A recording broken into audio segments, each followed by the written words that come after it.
कुंडली कमरधर विठ्ठल श्री ज्ञानदेव तुकाराम पंढरीनाथ भगवान की माऊली ज्ञानेश्वर महाराज की जगद्गुरु तुकाराम महाराज की छत्रपती शिवाजी महाराज की जय भवानी.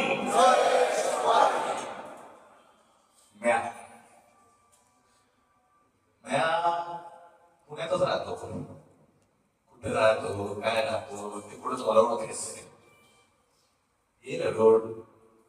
पण माझ्या मुचटीला एक माणूस राहत होता. साधू वेशात होता. भगव्या रंगाची कापडं त्यांना अंगावर घातलेली होती. तपश्चर्या बसला होता. पण त्याची तपश्चर्या भंग करण्याची विषत कोणाची नव्हती. एक जणालाच 5 पांडवांमधला मोठा भाऊ. भीम नाव होतं त्याचं. नागत मोठा होता की माहित नाही पण आमचा तिला चांगलाच मोठा होता. तो आला आणि अश्वमेध यज्ञ माझ्या हातून व्हावं म्हणून त्यानं माझी तपश्चर्या भंग करण्याचा प्रयत्न केला. म्हणजे नेमकं माझ्या हातून ती यज्ञशाळा पूर्ण होणार नव्हती. पण माझ्या हातून गेला एक माणूस होता त्याच्या हातून ती करून घ्यायची होती. नाव होतं ब्रह्मऋषी. ब्रह्मऋषी काही करून तपश्चर्या काही थांबवेना. म्हणून या भीमानं अख्खा मला उचलून घेण्याचाच प्रयत्न केला. त्याची बोट पण उमटली पण मी काय उचलला गेलो नाही.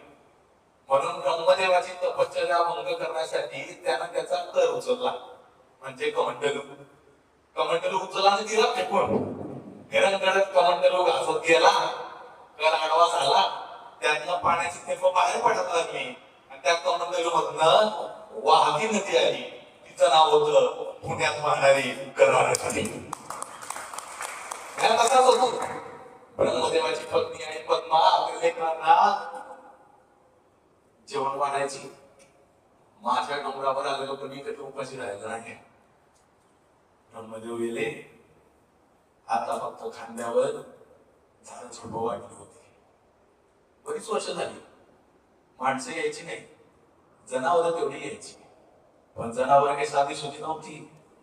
जनावरी म्हणजे वाघ आणि बिबट्या. आत्ताच बिबट्या नाही बरं का, माझा बिबट्या. तो माणसांच्या घरात शिरत नव्हता कारण तेव्हा माणसं आमच्या घरापर्यंत पोहोचली नव्हती. आणि एक दिवस करत घोड्यांच्या तापा उघडल्या आणि तापा जाऊन माझ्या तटाशी लागल्या. हे वर्ष होतं 1490. माझ्यापर्यंत पोहोचल्या आणि त्याची हिरवे चिंते फळगायला लागले. येऊन माझ्या टेकडीच्या शेजारी बसले. त्यांचा मोठ्या होता अहमद बहिरी.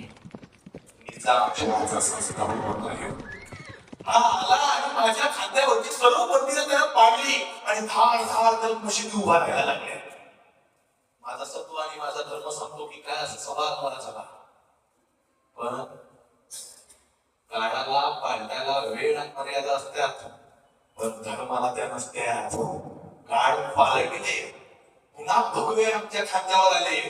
जेवढ्या मशिदी उभ्या होत्या सर्व पडल्या आणि पुन्हा मंदिराची शिखर उभी राहायला लागली.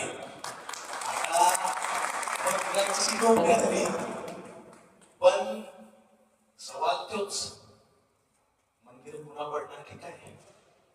निजामशाही सगळी विजापूरकरांचे चिंते माझ्या बाबाला पोचले. तेव्हा कानावर आलं की विजयनगरच्या शेवटच्या राजासमोर यांनी छाटून विजापूरला नेलं होतं म्हणे. आता तुम्ही विचारतो काय होते कुणास ठाऊक. पुन्हा या सह्याद्रीच्या पलीकडे गेलेला स्वातंत्र्याचा सूर्य कधी उगवणार की नाही हा सवालच होता. पण एक दिवस 16-17 वर्षाची पोरांची पाय मला लागली. त्याने डोळं भरून मला पाहिलं आणि आदेश दिला. दगड कापायला तोडायला सुरुवात झाली. मापात रचायला ती सुरुवात झाली. माझं नाव अजून करून देव होतं. त्या 16-17 वर्षाच्या पोराला दगड रचली आणि आता माझं नामकरण झालं. शिवबाराजाची पहिली राजधानी किल्ले राजगड.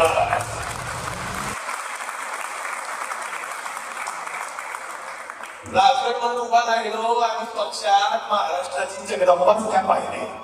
जिजाऊबाई साहेब माझी दुष्ट जिजाऊनीच टाकली होती.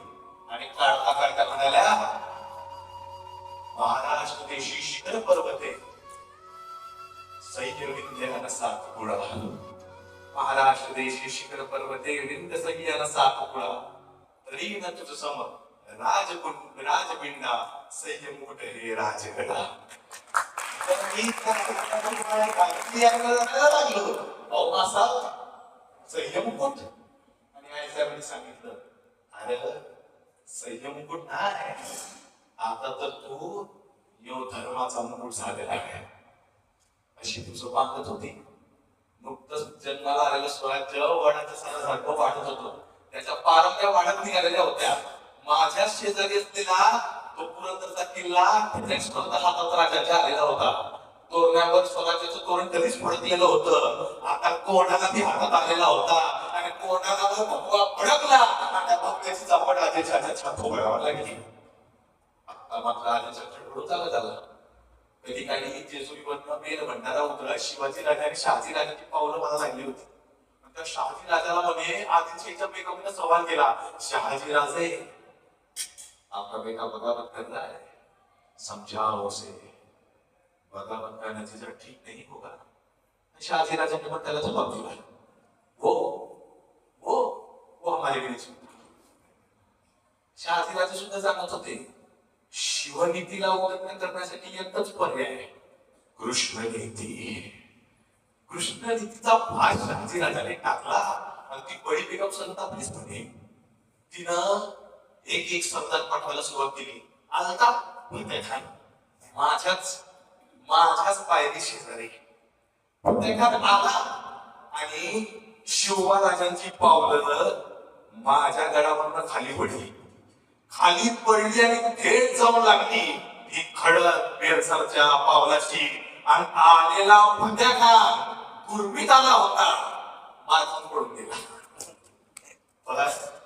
जेव्हा फतेखान पडाला तेव्हा एक तरुण माणूस मात्र तिथं बलिदानी गेला होता. साठीचा होता तो, पण तरुणच होता. काय नाही ना, पारतंत्र्याचे कंठार स्वातंत्र्याच्या सूर्याची स्वप्न ज्याला पडतात त्याला तरुण असं म्हणतात. त्या तरुणाचं नाव होतं माझी पुस्तक. आता मात्र राजधानी रंगायला लागली, खेळायला लागली आणि फतेखान पडाला स्वराज्याची आता भिंत उभी राहायला लागली. आणि त्या स्वराज्याच्या भिंतीजवळ जात्यावर दळण दळणारी मायमावली तेव्हा जात्यावर कायदा लावली, माझ्या संसारी नांदुदे देवा समाधान पार, माझ्या कुंकवाचा धनी शिवबा राजाचा शिवेदार. माझ्या संसाराची गोधडी असे फाटती पासोडी, माझ्या अंगणी थांबू दे सरच्या शिवाजीची गोळी. माझ्या संसाराचं सौभाग्य देवा राखतो दयाळू, कुंकू बळ राखती या जगदंबा जिजाऊ मायाळू. माझा संसार साजीरा असा राहू दे पांडुरंगा, शिवबा राजाच्या नावाचा होदे दिल्ली पचुरंगा. माझ्या संसाराचं दान देवा भाव औषवंत, माझ्या राजाचा बोलपाला करे अवघा यशवंत. माझ्या संसाराचा धनी त्याच्या नावाचा चौघडा, माझ्या घराचा अंगण राखलंस राजगडा. राजगडाने ते अंगण राखलेलं होतं, पण त्या अंगणाची राख रांगोळी करण्यासाठी आता मात्र आदिलशाहीने अफजल खान नावाचा सरदार पाठवला म्हणे. पण तोवर माझ्या खांद्यावर पुरंदरावरून शंभू महादेवाची पावलं लागलेली होती. आणि ते शंभू महादेव माझ्याच खांद्यावर रेंगाळत होत. पण पुरंदर माझ्या कानातून डोकावून सांगत होतं, बरं का राजगडा, एक ध्यानात ठेव, शिवबा राजाच्या पोराला सांभाळणं सोपं नाही. आणि मी डोकावून पाहिलं, सोपं नव्हतंच. स्त्रीबाई राणी साहेब शिवबा राजांची सौभाग्यवती, तिला दुधाचा पानाच फुटला नव्हता. म्हणून जिजाबाई साहेबांनी माझ्याच पायथ्यालगतच्या नसरापूरच्या कापूर रोडच्या भोजे गाडे पाटलाची पत्नी धाराईला बोलावलं आणि धारेला मासा म्हणाल्या, धारे आमच्या शंभू बाळाची धाराई गोशी त्याला दूध पाहिजे. अहो माझ्या नातवाचा पोट भरत नाही. आमच्या शंभू बाळाची यशोदा गोशी, तिचं ते मावळातलं देखणं रूप धारेने पाहिलं, तिला जगदंबाच भासायला लागली. आणि त्या जगदंबे पुढे धाऱ्यात हात जोडल्याने म्हणाली, मासाब अहो 7 जन्माची पुण्य म्हणून शिवबाराजाच्या लेकराला तूप करण्याचं भाग्य लागतंय. तुम्ही फक्त बोलू नका, अहो हक्काच सांगा, अहो हे धारा रगताचं दूध बनवी पण छायाला उपाशी नाही ठेवायची कधी.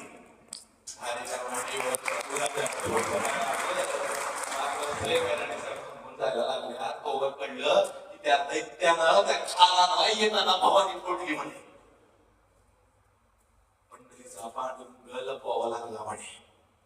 पांडुरंग खावला नाही म्हणून तिथं काय कापली म्हणे. एक वार्ता गडावर आली आणि तेवढ्या गडावर काही जणांची पावला नाही. 12 मावळाचे देशमुख होते, काहीचे चेधे कानोचे नाही चेधे. गडावर आल्याने शिवराजांना म्हणाले, महाराज आदिलशाहीचं फरमान आलंय, जर खानाची बाजू घेतली नाही तर जात्या पिळून काढू.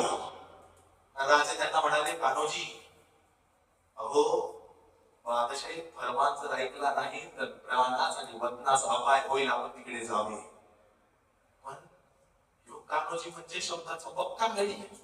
त्याला आपल्या लेकराच्या हातला कळस घेतला आणि आईसाहेबांच्या पुढं पाणी वाहून टाकलं आणि म्हणाले, अहो महाराज आज जर वतनाची असेल ना, यो वाईट आईसाहेबांच्या पावलाशी राहिली मागल्या पोरांची 5 पोरं उभं केली शिव भारताची पांडव म्हणून आराधनांचे मरता मरताचे होईल ते पाहू.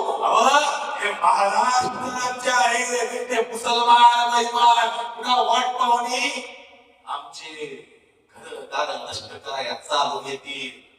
हे महाराष्ट्र राज्य आहे, शिवबा राजाच्या पायाशी एक निष्ठेने चालविले पाहिजे. 12 मावळ द्वादशमुखी भवानी सारखा पाठीशी उभा राहिला होता आणि राज निघालेच. तारीख होती 11 जुलै 1659. जिजाऊचा निरोप घेतला तेव्हा आईसाहेबांनी ओवाळलं राजांना. डोळ्यात पाणी बदल आणि ओवाळताना राष्ट्र रक्षणासाठी आपल्या लेकराला प्रतापगडी धाडणारी आई शिवबाला सांगत होती, शिवबा युद्धात मरण आलं तर तुमच्या आठवणीत आयुष्य काढू. धर्मावर चालून आलेला खान कुणाच्या आठवणीत सुद्धा राहता कामा नये. शिवबा आई जगदंबेचे उसने फेडा, आम्हाला कुंतीच्या पंक्तीत येऊन बसवा. संभाजीचा तुमच्या थोरल्या भावाचा प्रतिशोध घ्यायचा आहे.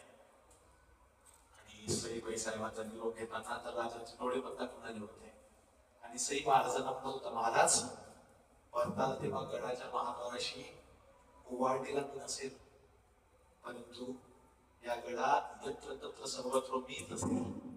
कारण या सईचं नाडीच राजगडावर दाखवून ठेवलंय. हे आपल्यासाठी महाराज गेले आणि राजकारणाचे चांगले शेष माझ्यावर पाठवायला लागले. तेवढ्यात भाद्रपद वद्य चतुर्दशीची पहाट होती. तारीख होती 5 सप्टेंबर 1659. पायथ्याच्या शिवापट्टणच्या वाड्यात तुळशीच्या पाण्यावर दवबिंदू उमटावे तसे शंभूराजांच्या डोळ्यामध्ये श्रू होते आणि शंभूराजी आऊसाहेबांना सवाल विचारत होते, आऊसाहेब आमच्या आईसाहेबाला हात घेत नाही हो. आणि आपल्या शंभूला आऊसाहेबांनी मांडीवर भिजवलं तेव्हा परत चिंतनाच्या काष्टावरची नपेट गेली होती. सकल सौभाग्य संपन्न सईबाई साहेब माझी स्वराज्य लक्ष्मी राजगडाचा निरोप घेऊन निघून गेलेली होती. शिवराजाने तो आवडला पिळला म्हणून आता सर्वजण वाट पाहत होते प्रतापगडावरनं खबर काय येते ते. माझे लक्ष होतच प्रतापगडाच्या दिशेनं आणि एकदम मावळे धावली.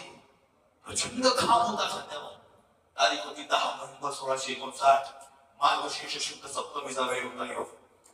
त्या जेजुरीच्या खंडोबा रायाला चंपाषष्ठीच्या दिवशी बेल भंडाराचं उघडं करत मावळ मागत होतं, हे जेजुरीच्या खंडोबा आणि जसं पिवळी उठळत तुझ्या गणमाता करती आहे तशी भगवी उठळत त्या राजगडाच्या शंभू मार्गावर होते आणि येऊ दे वार्ता काहीतरी सुखाचीच येऊ दे. पण माझी छाती धडधडतच होती. प्रतापगडावर काय वार्ता येते याच्याकडे सर्वांचं लक्ष लागलेलं होतं. आई साहेबांनी तर देव पण पाण्यात ठेवली होती. पण बायकोचा दिवा देवता होता. जगदीगडावर वाट पाहत होती. ती दक्षिणेची काळी शिमला काळ विचार म्हणत होता, आई आई खानाचं काय की शिवबाराचं काय काय नेमका कुणाचं जबड आहे.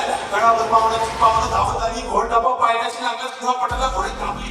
मावळे धडधड धडधड करत वर येत होती. काहीतरी ताटात आलं होतं. आई साहेबांपुढे प्रश्न होता, काय झालंय, विजय कुणाचा झाला. आणि तेवढ्या त्या ताटावरचा कापड हटला आणि संभाजी गावची आई साहेबांना सांगता आले, माझा प्रतापगडचा पायथ्याशी झालेली त्या टेपावर राजांनी अफजल खानाचा मुलगा घुसविला.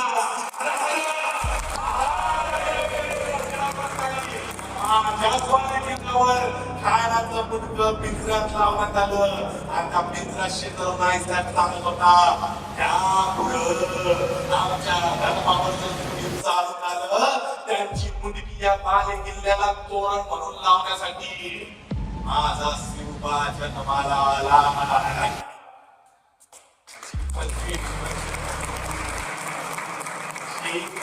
25 वर्ष शिवबाला जन्माच्या झाल्यावर होती. 1670चा काळ होता ह्यो. माझ्या गडावर बरंच काही झालं होतं. देवीच्या दिवाळी 1664ला शहाजीराजे गेल्याची वार्ता गडावर आली आणि जिजाबाईचा सतीचा नाव होत्या. तेव्हा सुरतेची स्वारी होऊन आलेला शिवबा राजा आईसाहेबाच्या मांडीवर बसला आणि लहान लेकरानं मिरवणी करावी तशा आईसाहेबांपुढे शिवबाराची मिरवणी करत होते. आई अहो सर, आबासाहेबांनंतर आपणही गेलात तर आम्ही आमच्या पराक्रम दाखवावं तो कुणाला. आपल्या लेकराचा पराक्रम पाहण्यासाठी अशी 25 वर्ष सुद्धा दुःखाची लई वाट पाहिली का. माझं सगळं छंदावर गेले होते ते तानाजी. मी सांगितलं होतं त्यांचं, महाराज यो अक्षी जातो कोंढाण्यावर उदय बाणाच्या रक्ताचा मळवण भरून येतो लेकराच्या लग्नाला. कोंढाण्याचं बंगलं उलाचं आईसा वाटवत होता तेव्हा गडावर माझा तान्या येईल त्याचं मी औषध घाले. गडावर तानाजीराव आले पण त्यांनी आऊसाहेबांना पोचला नाही घातला. तेव्हा तेव्हा ते निश्चित पडलेले होते. मी पाहिलं आईसाहेबांच्या डोळ्यात अश्रू, मी पाहिलं शिवबा राजाच्या डोळ्यातील अश्रू, मी पाहिलं धर्मासाठी लढणारा राजा तुझी मित्रासाठी मात्र लढत होता. अशी बरीच आठवणीचा हिंदुरा माझ्या खांद्यावर होता. कधी गोड, कधी दुःख, कधी दुःख, कधी आनंद. वार्ता बराच होता. 70चा काळ होता तो. तेव्हा सोयगाव पोर झालं होतं. पाण्यातील कक्षातून कुणपिणी धावत धावत धावत धावत आली आणि राजन बघितली, महाराज अव अपशकुन झालोय. महाराज म्हणाले होते, काय झालं. अहो पोरग पालथ जन्माला आलं, हे योग्य नाही बरं का. आणि शिवबाराजे त्या पोराकडे भक्तांना म्हणाले होते, मग काय झालं. मुलगा पालथा जन्माला आला, दिल्लीची पाचशे पालथी खाली. काळामध्ये तेव्हापर्यंत राजांनी चावडीतून घेतलेला रायगडच्या डोंगरावर किल्ला पूर्ण झालेला होता. आता स्वराज्याचा व्यापी वाढला होता. आता मात्र राजे मला सोडणार होते आणि माझ्या महानवरातून राजाची पावले निघणार होती. तेव्हा जिजाऊ जेव्हा बाहेर पडल्या ना, तेव्हा त्या माऊलीच्या डोळ्यात प्रचंड सुचलत होते. हो, तिच्या डोळ्यात कितीतरी आठवणीचा पसारा होता. स्वराज्य उभं राहतानाचा. स्वराज्य उभं राहिलं तेव्हा जिजाऊंना पण वाटलं नव्हतं माझा शिवा एवढा एवढा एवढा पराक्रम करेल, तो बादशाह पण राजाचं नाव घेऊन घाबरत जाईल. त्या माऊलीच्या डोळ्यातील स्वप्नाची मुक्ती याच गडावर झाली. आणि त्या दिवशी त्या माऊलीच्या डोळ्यातून पडणाऱ्या शिवाला सांगत होते, लेकरा गडावर माझा फक्त एक पोर नव्हता, तू पण माझ्या पोरासारखाच होता. आईसाहेबांनी महाद्वारातून बाहेर जाताना वीर भंडारा माझ्या महाद्वारातून घडला आणि तशी म्हणत होती, आईसाहेब त्यानंतर शिवाला गेला. तेव्हा आईसाहेबांनी उत्तरच दिलं नाही त्याला. पालखी बसून आईसाहेब निघत होते, राणी बसावर निघत होता. शंभूराजे मात्र काहीतरी शोधत होते. त्याला विचारण्याचा प्रयत्न केला, महाराज काय शोधतात. युवराज काय शोधतायत. शंभूराजांनी विचारलं, राजगडा आमच्या आईसाहेब कशा दिसत होते तो सांगाल का मला.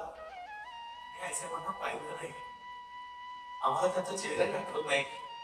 साक्षी मी डोळे भरून असताना सांगितलं होतं, शंभूबाळ तुमच्या आयस्या तशा दिसत होत्या, ज्याप्रमाणे उन्हाच्या तप्त शिखरावर सावली शांती देत असते त्या सवयीप्रमाणे सोडीचे. आणि तुमच्या डोक्यावर तिचा हात नेहमीच आहे. कसं असतं ना शंभूबाळ, पत्नी म्हणून सैवे गेल्या असल्या तरी आईचा पदर लेकराच्या डोक्यावर कधी नसतो. शंभूराजे मला मिठी मारा बघून घरावर निघालेले होते. आता मात्र फक्त थोरल्या महाराज होते आणि तेही आता रायगडाच्या दिशेने जाणार होते. महासाहेबांनी माझ्या किल्लेदाराला शेवटची कापडं दिली आणि मला डोळे भरून पाहिलं. डोळे भरून पाहत असताना त्या पाणीच्या दरवाजाच्या निकट राजे पोचले आणि राजांनी माझ्या पायरीवर कुंकवाचे टिळे लावले, बेल भंडारा उतरला, नारळ वाहिलं आणि हात जोडले. राजाच मी सवाल केला, हो महाराज मला कशाला हात जोडतायत? राजा सांगत होते, अरे जेव्हा कोणी नव्हतं तेव्हा तूच तर होता. राजे गडावर उतारणार होते तेव्हा राजांनी पुन्हा पुन्हा पालटून पाहिलं. जर वाटत होतं राजाला म्हणजे हात मारतोय. राजांनी 2-3 वेळा पुन्हा पालटून पाहिलं. राजाला पुन्हा वाटत होतं म्हणजे हात मारतोय, पण राजा कोणी दिसलं नाही. राजे गडावरून रायगडाच्या दिशेने निघालेत. त्यावेळेला त्यांना सांगूच विसरलो, महाराज श्रीवैष्णव सोबे त्या सांगतात, महाराज राजगडावर जेव्हा सुद्धा या मी तुमची वाट पाहतच असेल. त्या दिवशीपासून आज माझं वाटच पाहतो. रायगडावर कधीतरी माझा राजा गडावर येईल आणि गडाला मिठी मारेल. आज 80-90 वर्ष झालीच राजाची वाट अशाच पाहतोय. आजपर्यंत राजांना परतीच्या वाटेवर कधी पाहिलं नाही. तुम्ही येता गडावर, तुमच्या तोंडावर शिवराजाचं नाव ऐकलं की वाटतं कधीतरी गडावर येईल येऊ राजा. पण तुम्हाला त्या दरवाज्यातून जाताना एक सांगायचं असतं, गडावर परताल ना तेव्हा येताना एकटी येऊ नका. रायगडावर शिवराजांना त्यांना सांगा तुमचा राजगड आज तुमची वाट पाहतो.